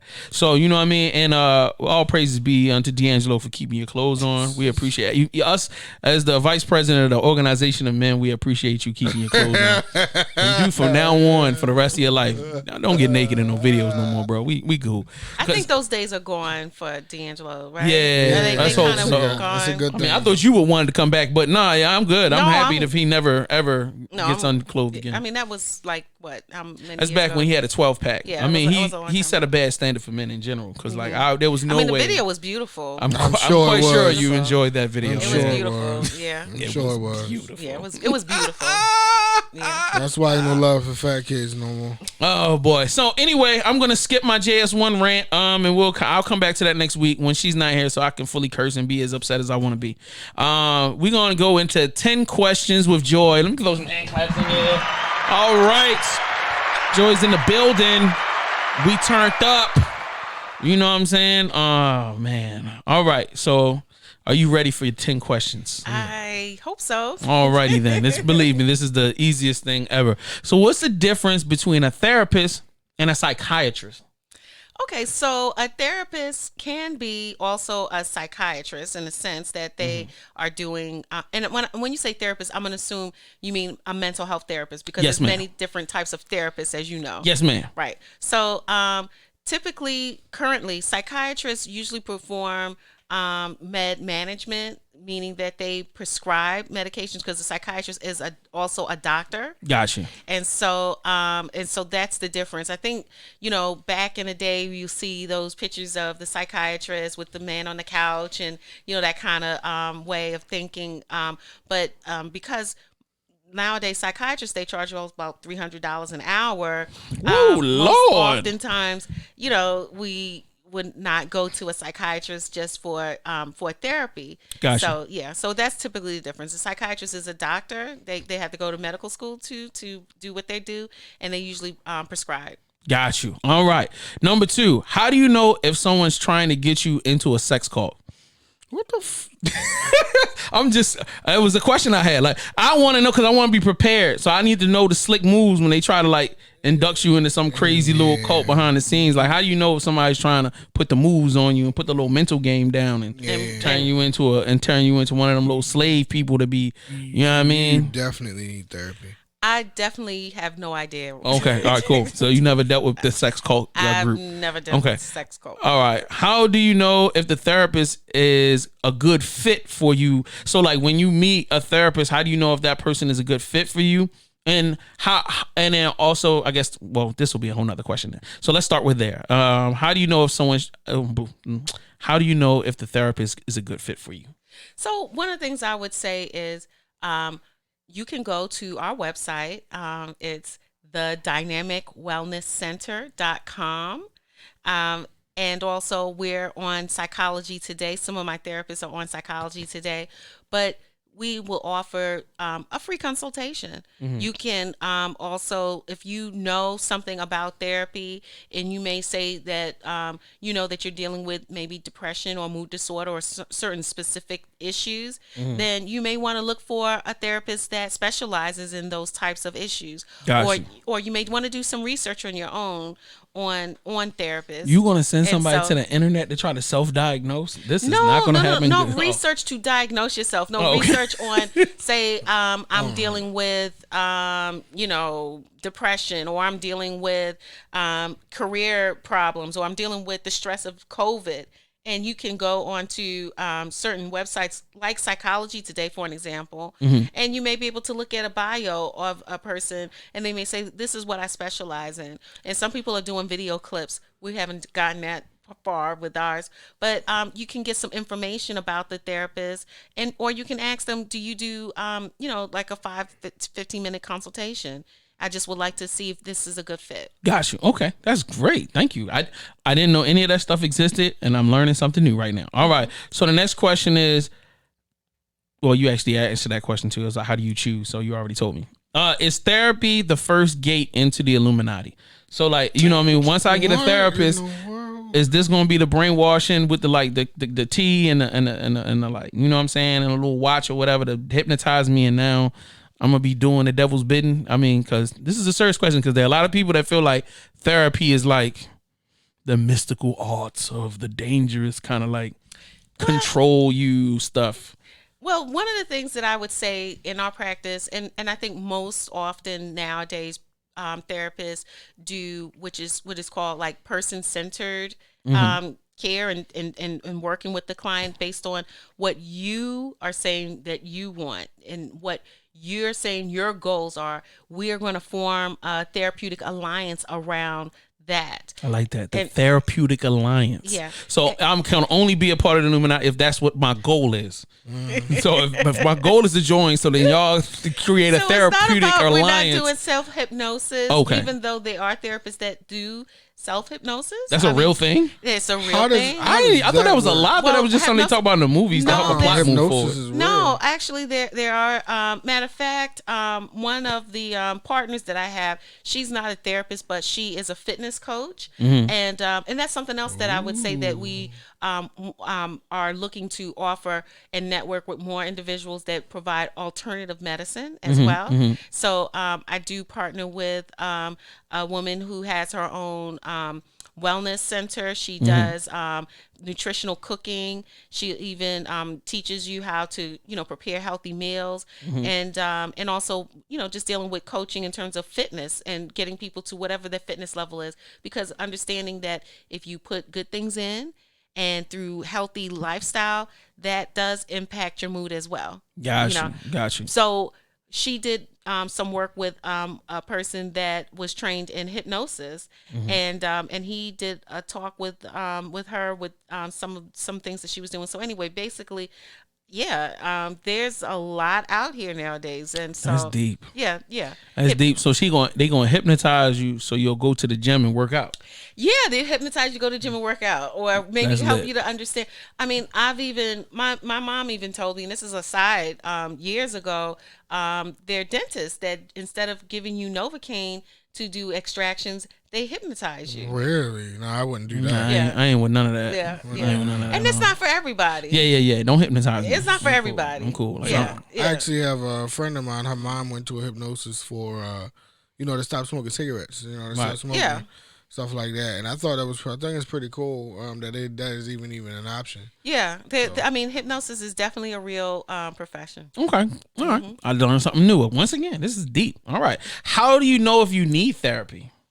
That's a good question. Let's Well, see what's I would going say on. that if you are having problems in certain areas of your life, Mm-hmm. because like I tell my clients, it's normal to feel sad, Mm-hmm. to be angry, to feel embarrassed, to have normal spectrum of emotions. Mm-hmm. But when those emotions are creating barriers for you within your life, it's preventing you from maybe being able to form good relationships or healthy relationships, or it's impacting your ability to maintain a job or keep a job, or when there's a chronic issue within your life in a certain area. And for kids, if there's something that's going on that's prolonged, and you're seeing your child suffering in school, and it's going on for a long period of time, then those are some of the indicators that, hey, maybe I need to see someone for therapy. Okay. I'm having I'm not eating. I've lost a lot of weight in a certain amount of time, or things that have impacted your day-to-day life. My sleeping has been, terrible for months. I'm not sleeping. My mood has been terrible for, not just the last week, but it's been a chronic issue that seems to be going on, and I'm having a hard time myself getting out of it. The normal things that I've done are not working. Word. I have ever since I was a kid, dreams about to have sex, but it never happens. I've never had sex in a dream. Is that a bad thing? Does that mean I need therapy? God. I've never had sex in a dream. You always get right to the point where you about to jump in and then boom. Or like you in it and you don't feel nothing. And it's just like, is that normal? That's not normal? You looking at me like it's not normal. That sounds a little crazy. I think it's perfectly fine. All right, cool. So, all right. Yeah, I don't need therapy. Thank Jesus. I think it's perfectly all right. fine. All right. Now I got some other things, but we'll get into that later. So anyway, thank you for answering that question. I think that was very important because a lot of times when I'm having discussions about mental health and people be like, how do you know I need therapy? And it's just like, well, you said before that it's kind of like you have to kind of decide that that's something that you want, number one, or you would have to at least acknowledge that there's an issue that you can't handle on your own. Thank you. Yeah, because I think exactly. If I probably missed that because I think I might have spoke more to when people are having like kind of big problems. But sometimes you may want to go into therapy for premarital counseling. I'm getting married, and I want to make sure that things are going to be okay, and I don't want to see maybe some of the things that I've experienced through my family system kind of ended up in my house. So that may you can go to a therapist for a array of different issues, and you may want to research and ask that clinician, is this the kind of work that you do? Because there are people that specialize in counseling. There's people that specialize in Christian counseling. There's people that specialize in marital counseling, family, children. So, you have an array of different specializations that people can offer, and you may be able to find somebody that can work more specific to yours. Like, I don't do work with individuals that have eating disorders. If it's somebody that has an eating disorder that's anorexic, I will refer them to an eating disorder specialist. Exactly. That's deep. So I got a question. Is it okay for a therapist to see another therapist? Absolutely. Yeah, absolutely. I've seen therapists. I mean, I've had right now. I'm working with a holistic practitioner, and with coaching. Yeah. And so yeah, I think that I it's feel like quite everybody needs somebody to normal, talk to. yeah, to kind of check in and work through through your own issues. And I mean, I think that for people that are like for a living, processing and analyzing and dealing with other people, it's really important for you to also kind of check in within yourself, because I always say it's kind of like my mind needs to be clear so that I can be a support and clear to give support to others. Yeah, you need to be clear so you can be a vessel to, Kind of, I mean, trans, just to, right, because you don't want to have your issues bouncing onto the other person, and Right. feedback and all that kind of stuff. It's not good. Yeah. So Now, is it normal for a therapist to be afraid to see another therapist? Well, I mean, I what? think That would be weird. Yeah, to be Sounds afraid. pretty weird, right? Yeah, I think that would be kind of like to be afraid to see another therapist. I feel like yeah. Pill's taking shots at somebody on the show again. Like, yo, what are you doing? Nope, not doing that. It sounded like there was a shot being fired off the port bow here. Well, they probably won't watch, but no, I'm not doing that. Okay, cool. I'll make sure to turn this into a clip so it will get out there. You know what I mean? Biggest asshole. I know. I love you too.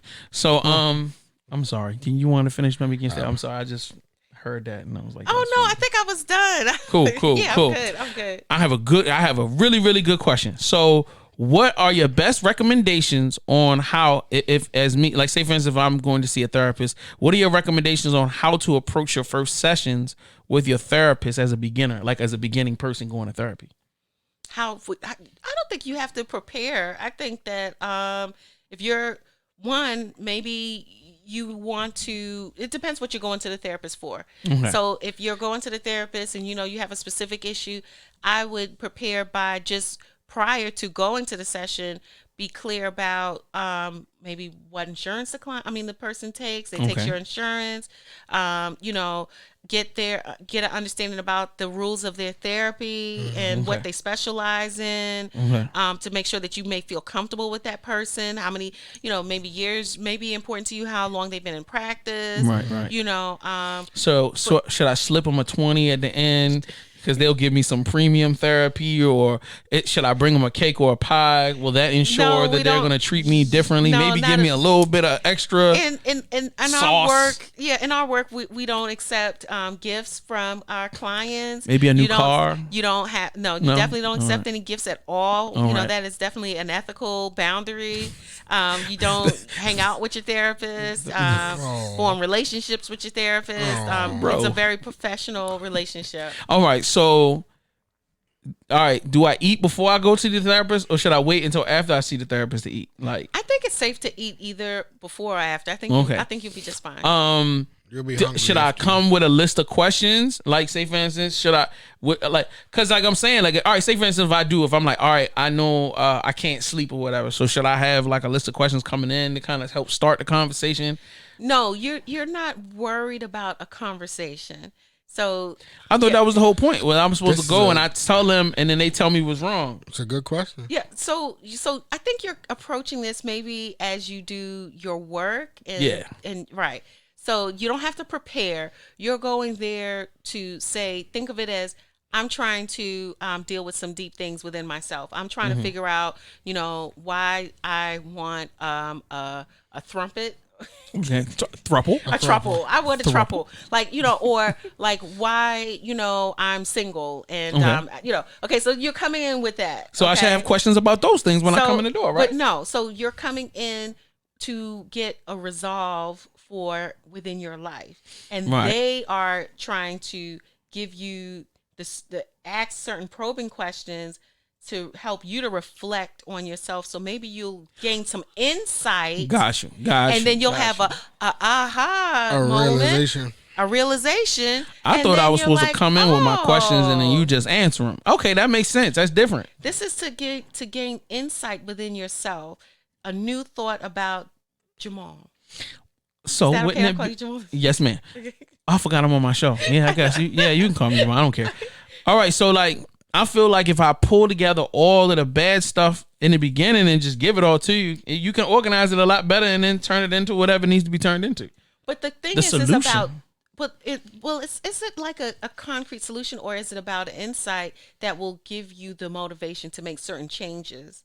I have no clue. That's the only reason why I'm asking, because I don't know. So maybe that's what it is. If there's some area in your life that you may come to a realization or a vision about, if it changed, or if I could tweak it, or maybe things were I saw things differently, what would that look like? Would it bring me more freedom? Would it bring me more satisfaction? Would it help me to maybe give me the courage to enter into a new career that I probably thought I didn't want to do, but through this realization, I realized that I might have given up on a dream that I had. So you're gaining an insight, and you're delving deeper in places that you may not have been aware of. So one of the things that I always say to my clients is that as a therapist, I see myself as a mirror to you, so you can see yourself, because the change is really coming from you. But we have blind spots, right? Yes. Everyone has blind spots. And so sometimes that is from in the subconscious mind. And so through a trained person, we can probe, and we may explore, and we help you to bring out certain things that bring you to another level of awareness. When you're aware of something, then you're able to say, okay, now I'm aware of it. Now, where do I go? How do I make certain changes? Then we may process that on how to make certain changes. That's deep. So and it's layers, because think about anything that we want to change. We've been living life for so many years. Change is not easy. That's a fact. I mean, I just think about, like, when you drive, you may have 5-10 different routes that you can take to get home, but you take the same route, like autopilot, because we're locked into a pattern, a way of thinking, habit. And so maybe if you took a different turn, you may see something different. Okay. You take a different turn in your life, you may see something different that you may not even realize. That's deep. She just dropped that in there. Go ahead, Pill. So you being a professional, I'm gonna ask you, just like I've asked everybody else, and Jay's heard me say this on air before as well. And for the people that have the same question or that think like me, is why would I go to a therapist if I don't open up to the people around me? If I don't open up around the people that I trust the most, why would I go to a person I don't know and open up? Well, I guess, let me say this. Even though this is my profession, I think I did say that I'm expanding my network to and to also have individuals that do other types of work. And I would never say that therapy is for everyone.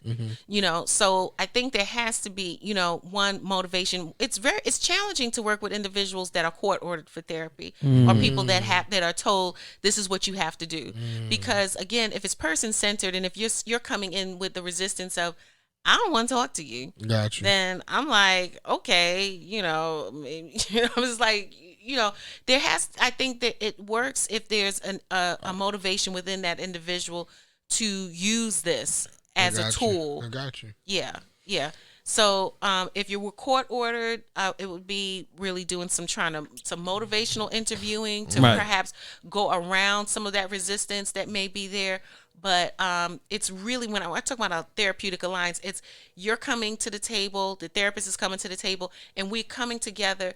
And my job is to really help you to, I call it like almost a buy-in into, what it is that you say is your issue. And I may have some other ideas, but I have to present it to you in a way that is palatable to you, and that you're able to see it and then feel like, yeah, I think you're right. If you feel motivated to make some changes, and then we can work on it. If you come in saying, I have a hard time talking to people, but I'm willing to try to overcome that because I recognize that my inability to talk to people is a problem, then we could work with that. I got you. Yeah. But if it's like... So going into therapy, you got to be 100% open. To a certain extent, at least open to the experience of going. Okay. I got you. Because it's, and there is resistance that happens naturally. that's a natural part of the process. There is, because you know, we have defense mechanisms, because again, we don't want to change. And so even when we say we want to change, there's also that hidden part of us, I think, sometimes that's lurking and saying, yeah, I want to change. No, I don't want to change. Yeah, I want to change. No, I don't want to change. Oh, okay, I want that job, and I want to make $100,000 a year, but I don't want to get up early in the morning. I don't want to go back to school. Right. Or, I want to change. I do want it, but I don't want to do this. So, sometimes we have to work within ourselves, and that if there's an openness, then it'll, we may come through one barrier, then we may have to come through another barrier. Right. But it helps to have at least a willingness. Yeah. Love it. Word. Thank you. Because, hopefully he'll take heed to that. I don't know why he is the way he is. But, okay. My next question. If I get abducted by aliens and they anal probe me, should I get therapy after I'm brought back to Earth? I think so. I think that you would definitely need some therapy cool. after that. That's what's up. Important. See what I'm saying? We asking important questions here. Not if he liked it. He don't need therapy. If I enjoyed it, would it be I still feel like you would still need therapy, because then there's the alien part. Like, you just got, because then you would just stay. it's not even, because now we're not even talking about a probe. Now we're talking about sex. We're like, if you liked it, then I don't think it's a problem. Oh, okay. If you liked it, then it's fine. It's between a non-entity, I guess, and a human, and if that's cool with you, then and you would just stay. So just go with it. Don't drop me back off. Let me stay with you for the rest of my life and keep anal probing me. That's my favorite part of the whole trip. All right, we're just taking that to a weird place. Sometimes I write these questions, I really don't be knowing which direction it's going to go, but I like the way y'all did that. All right, how long will a person need therapy for? 6 months, a year? And is there a fast track version for people that are super busy? So, like, is there like a mega super kind of therapy thing that I can do for like a week and then I'll be straight, and then, or is it, I don't know. Yeah, I mean, so there is brief therapies. There may be, a few sessions, depending on what the concerns or issues are. There could be 6 months, you could be 3 months. It just depends. It depends on the individual. It depends what the issues are. Okay, so does the consumer determine that, or should I go into the therapist and then they make recommendations? We do it together. Okay, cool. I keep forgetting it's the collective thing. Yeah, all right, cool. All right, cool. I mean, I'm trying, like, because in my mind I feel like, mind you, I have zero experience dealing with therapy, but I always felt like it was something you had to give yourself over to. So I was like, yo, you gotta, it's like school I don't know what the hell. I don't know. So I'm just asking a bunch of questions because I don't know. All right. Do you get any memorabilia as a part of the therapy process, like AA meetings, coins, awards, or free coffee? Memorabilia? No, not really. Yeah, like if you like Alcoholics Anonymous, or you know what I'm saying, they have coins like for a time period, like you did a year or you did 10 years. So I'm like, yo, if you did a year of therapy, or maybe you didn't slit your wrist for 6 months, like, here we go, here's some chicken nuggets and an award. No, nothing like okay, that. Cool. So maybe you guys should think about that. That might work. All right, yeah. Maybe some little awards. Maybe you got a plush doll or something, or a stress ball. Congratulations, you're not crazy anymore. Excuse me, you're not mentally whatever. Number 10. Does gender and race play a part in the therapy process or picking sessions? Ooh, and should color matching be a part of it? Meaning, that's a great as question. a black person, should I find a black therapist, or is it okay if I have a white therapist or a Native American therapist? No, I don't know if there's any male. Should I have a black? Should I have a male therapist? Yeah, should I have a male therapist, or should I have a female therapist, or does that even matter? Or are we just doing too much? No. I think that it's common that people feel comfortable talking to someone that is of their same culture, right? And there are some individuals that request that. They feel more comfortable seeking therapy from an African American therapist. The funny thing, I was just talking to some of the staff, and we were saying that because we are hiring right now, Dynamic Wellness Center. We're looking for licensed clinicians just to work with us. And so one of the things that we were saying is that we need another male therapist. That's right. And I said, they're like first of all, they're very hard to find. Yeah. But one of the things about male therapists, I find black men prefer to talk to Black women, and Black women prefer to talk to women. So it's like, yes, That's why we don't have a lot of male Black therapists, because so we do. they ain't getting no money. So it is good. No, but when we do find them, their goal, because when you find family therapists, it's really great to have male therapists, particularly working with young Black boys. Right. So that is one of the areas of which I think is really great, when you have young men. And so it is just good to have a diverse team. We have I have a therapist that's on our team that does she's she practices Judaism. Right. And so she wants to do a group of for on the Torah, a group therapy around the Torah. And my gosh. And Jewish group therapy. Yeah. Yes. Yeah. Can I join that? Yeah. I mean, as soon as we start that up, that would be that great. Sounds phenomenal. Yeah. I just want to be in the room to hear what they're talking about. Well, maybe we can bring her on to the pod. I would love. Yeah, I would and she love. Can share. She might know some single young Jewish chicks. Wow. Cause young handsome over here has definitely been trying to get him a Jew girl for excuse me, that's the totally inappropriate terminology. But yeah. I've been trying to get into that. That's the life. Wow. Oh, thank you. You survived 10 questions. Oh, that's great. Hold on, hand clap for that. All right, man. I didn't think you were gonna last to the anal probe question. You know what I mean? But you kind of breezed by it. I thought you was gonna walk out around the first joint about the sex cult. You know what I mean? Actually, I had a 12 question. It was going to be, how do I start a sex cult? But you know what I mean? If you could help me out with that, that would be lit. Wow. Not saying I don't want you to be there, but I just want you to help me get the paperwork together and all of the steps, and we can work on some mental tricks and some whatever, so we can get it popping. Okay. All right. So the last. You know what it is, people. If you make it this far on the show, we do every show we do 10 things, and this week's 10 things is 10 ways to know 10 things that identify you as needing therapy. So something that you in your personal, and it could be funny, not funny, doesn't matter. That when these attributes show themselves, or you do something, it helps you know that you need therapy. So the way we do is we go each one, we start from 10 and we go to 1. So you will start at number 10, and then Pill does number 9, and I do number 8, and then we just go around like that until we get to 1. Okay. All right. So it could be funny or non-funny. It could be serious if you want it to be. That's what we do. So number 10, what is a sign that a person needs therapy?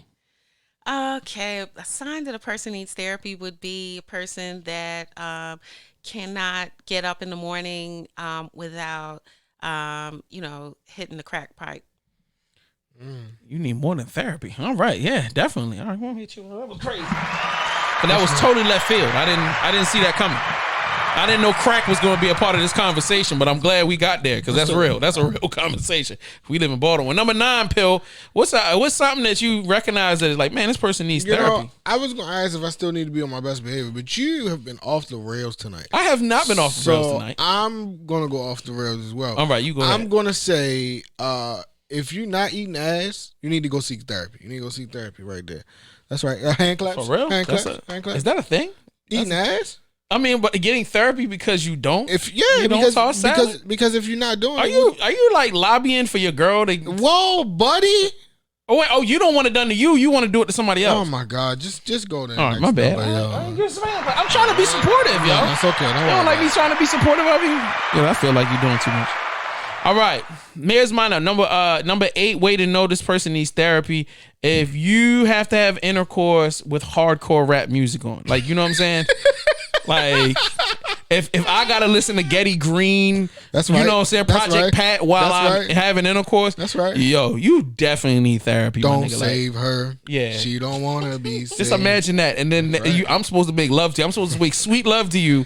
Wow, or hardcore gangster rap music is on. She don't want you to make love to her. We listening to Mobb Deep in the background. Like, what is going on here? That's right. Why can't we listen to R&B? Like, and I literally had that situation happen to me before. Nope. It is the most uncomfortable. It is the most uncomfortable situation ever. I'm just letting you know. And that person, I hope, gets therapy. I'm so high. Thank you. Number 7, ma'am. Okay, number 7. Y'all are coming up with some funny things, and I feel the pressure. Like What? The pressure? There's no pressure. You should give us some real stuff. Tell us some real things. Yeah, now you know Okay. somebody needs therapy. So, well, I would say that if you are struggling with hearing voices, my God. and For real. yeah, you know, Yeah. or seeing things on and it's disturbing to you, then yeah, I think perhaps that might be an indication that you want to Word. seek some mental health Or therapy. if you're not professional. hearing nothing at all and she been calling your name for the last 15 minutes, it might be time for relationship group therapy. Or something like that. Something like that. Yeah. Something I actually like that. Voices. That's interesting. So if I'm talking to myself and if I'm talking to myself and I answer myself, I should probably go seek therapy. Well, I mean, people talk to themselves. It's kind of normal to talk to Yeah, I yourself. talk to you me. know, so it's I okay. say I talk to myself a lot. Yeah. That's not why you need therapy though, bro. I'm not going to therapy. Okay, all right, we're back. All right. All right. Oh, it's my turn. So my turn would be if I forgot. What's you number 6? I don't know. Yes, this would be 6. 6. Yes. All right, yes. So if you find yourself staring out the window and wishing it was raining, you might need to go to therapy. You know, if it's a nice sunny day outside and you can't go outside because you wish it was rain, you might want to go to therapy. That is you know? weird. That is super weird. Like because I don't even understand if that's a joke or if that's serious. Nah, That's kind of scary. It's serious. That means you don't want nobody to see you crying, so you put you got the water dripping down your face. You never heard the song? Nah. Jesus Christ. No. Yeah, I mean, it might be a song that you made up. So No, it's the you might need Temptations. therapy based Yeah, I off of like that. that song. Oh, It's the okay. Temptations. Yeah. Okay. Oh, as I wish Sunshine, rain blue does skies. fall. All right. Yeah, you do need therapy, bro. Please 'cause go that, away. the execution of that was horrid, my G. How was that? Horrid. So number 5, I'm gonna run into number 5. How you know you need therapy? If you, man, I tell people like this: if you, if everybody around you says you need therapy, and you seem to always get into the same situations over and over again, I'm not even trying to be funny. I'm being serious right now. Yo, you need therapy, bro. Like, if you keep saying that you hate having the same problems with every guy you date or every woman you date, like, bro, get therapy. If things keep seeming to be like a cycle, you need therapy. Please go talk to somebody, and that's so important. So I feel like therapy doesn't work that way, but you gotta be able to. If you go, you can go to therapy, but if you don't go to therapy and open up and talk about it, then it doesn't work. Because now the therapist is not going to tell you, it's not going to give you it's going to give you what you want to hear and not what you need to hear. They ain't going to tell you nothing at all because they ain't got nothing to say to you. The only thing they going to do is ask you questions. No. If you ain't answering the questions, the therapy ain't going nowhere. I'm assuming. Because I can tell you a half side to the story. I ain't gonna tell you the whole story. I can tell you what they did wrong. I ain't gotta tell you what I did wrong. So the therapist is gonna tell me, oh well, yeah, that makes sense. I would assume that somebody with any level of real skill is going to be, they're going to recognize that you're able to point out everybody else's issues except for yourself. They'll probably, the first response question will be, and what did you do? Or, how does that make you feel? Or what do you feel like you should have done in that scenario? Or how would you have dealt with this? Makes Like, sense. you know what I mean? So if that, once again, as long as you can get in the room and crack your mouth open, I feel like there's hope. You know what I'm saying? But to stand on the outside and to not take therapy and to continue running the treadmill, you know what I mean? I feel like there are a lot of people, I call it, they caught in a loop, and they live their whole life in a loop.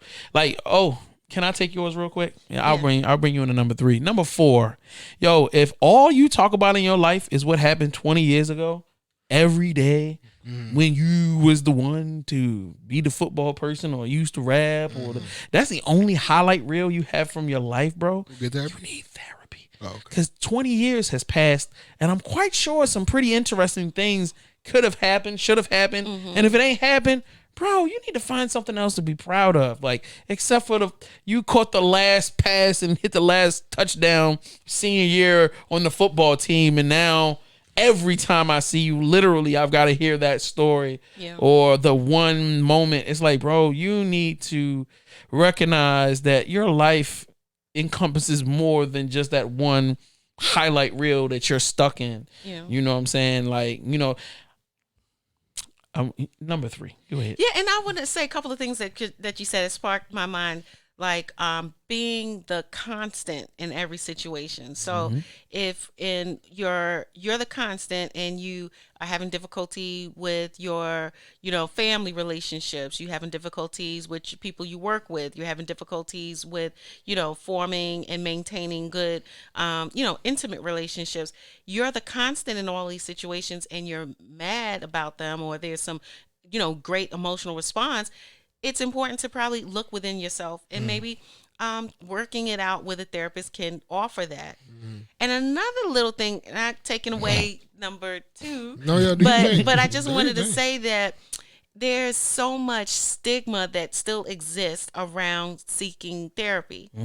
And we joke around about it a lot, and it's like, oh, you're crazy if you need to talk to somebody.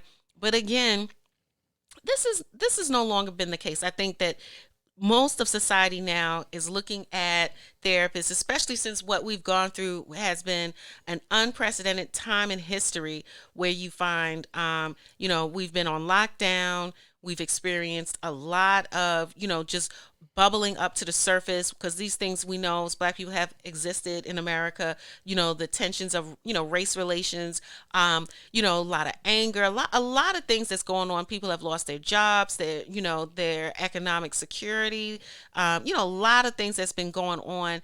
And if you are having problems adjusting to your life, because it has changed over the last 12 months, there's nothing wrong with seeking therapy. And there's no stigma around it.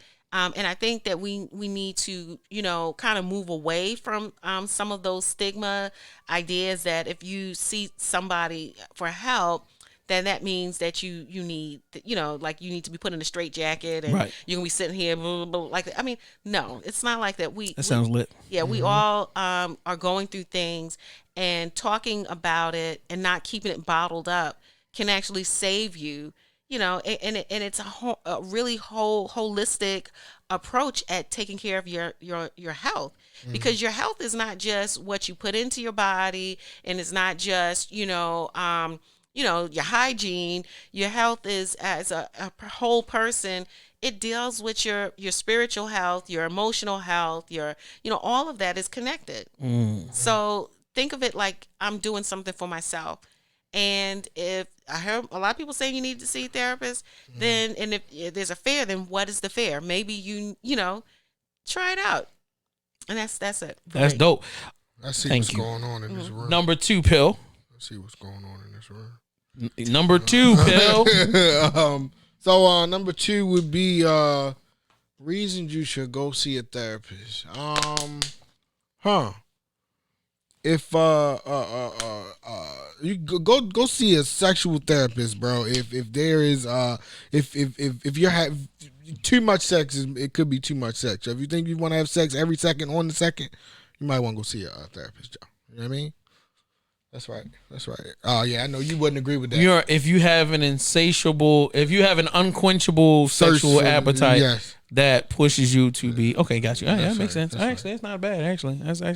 True. So you might you gotta work a job, bro. You gotta make some money. Unless you're a rich person, then you can definitely do that. That would be 50 Shades of Grey crap all day long if you want to. Sick. But you know what I mean. Number 1 way to know that you need therapy: if your response to everything is aggressive responses, aggressive, angry responses. If you get mad about everything and you scream, and if disagreements always have to go from 0 to 1,000, bro, you need therapy. And I'm dead serious. I'm glad that's number 1. Like something I see happen a lot. People will go from 1 to 1,000,000, and you'll be like, where did all of this come from? Like, yo, I just something bubbling up. I ate the last cornflakes, bro. We didn't need to go to World War III over corn. I'll just go to the store and buy some more cornflakes, my G. Like, it ain't that serious. Or, you know what I'm saying? Like, I have a lot of young friends and young people that really, like, it'll be things that they will be ready to die over, and you be like,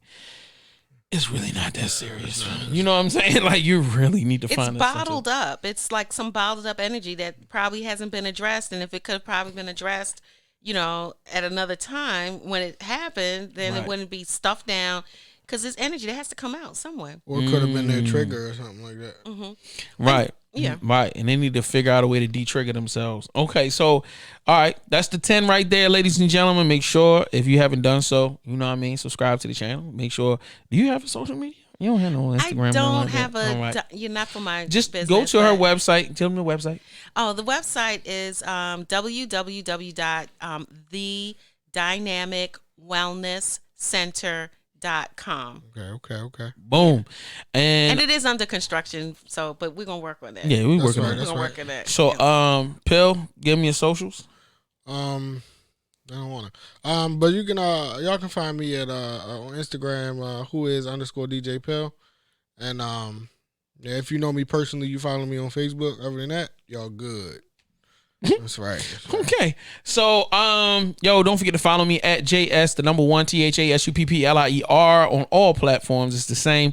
Don't forget Aries Lounge on all the platforms, and then also VVC Life, whenever you get a chance. We appreciate everybody for tuning in. And before we leave, I have one remaining question, and I wrote this down because it popped in my head while you were talking, and this is something that I find to be very weird. But since you are a spiritual person and a therapist, I feel like you might be able to give me a reasonable answer. When I recommend therapy to some people and they thrust Jesus in my face and they say, I don't need therapy because I got Jesus. How do you respond to something like that? Like, that's a good question. I think of it as similar to just a another defense mechanism. Right. Because you can have your religion and your faith, and you still may need to deal with some serious mental health issues or mental illness. Right. Yeah. So particularly if you have mental illness and having a diagnosable mental disorder, then you would want to not ignore your faith. Your faith is a part of everything, but lean on your faith, but also get the help that you need. Similarly, if you have diabetes, you don't say, well, yeah, I got Jesus, I don't need the insulin. So, and maybe That's you a fact. do, That's a fact. But if you have, your doctor says you need a pacemaker, you're like, I got Jesus, I don't need a pacemaker. You're gonna go to the cardiologist and you're gonna get a pacemaker. So, having faith does not, negate what may be. See, I think the difference is that people don't recognize mental illness as a real disease and disorder, and so there's a spectrum.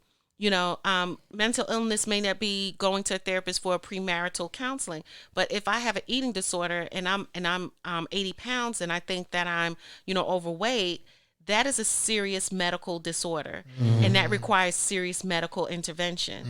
And therapy is the specialty that will deal with it, maybe along with another team approach. But these are serious mental disorders. Working with people with schizophrenia. Now, as a therapist, we talked about hallucinating and delusions. No, there's not a lot that I can do. But I have worked with individuals to help educate them about their disorders so that when they are hearing voices, or if they do think that they're getting signals from the television, I'm saying this in real. Right.